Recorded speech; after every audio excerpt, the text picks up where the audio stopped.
మా ఏ ఒక్కరూ నీ పాపాల కొరకు మరణించలేదమ్మా. అయ్యా, ఈ లోకంలో ఎంతోమంది దేవతలు ఉండవచ్చు, కానీ యేసుక్రీస్తు వారు ప్రభు మాత్రమే నీ పాపాల కొరకు ప్రాణం పెట్టారమ్మా. ఇది మతం కాదు, పరలోకానికి ఒక మార్గము మాత్రమే, సత్య మార్గము మాత్రమేనమ్మా. ఆయన ఏ దేశానికో దేవుడు కాదు, ప్రపంచం మొత్తానికి దేవుడు, ఒకే ఒక్క దేవుడు. పాపంలో మనం నశించిపోవటం ఆయనకి ఇష్టము లేక ఆ యొక్క శిలువ మ్రానుపై వేలాడాడు. నిర్దోషమైన ఆయన రక్తమును కార్చి మన పాప బంధకముల నుంచి విడిపించారు.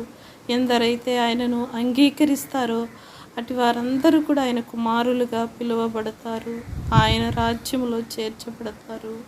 దయతో ఆయనను అంగీకరించండి. ఆయన నీ పాపాల కొరకు మరణించాడు అని తెలుసుకుంటే చాలు.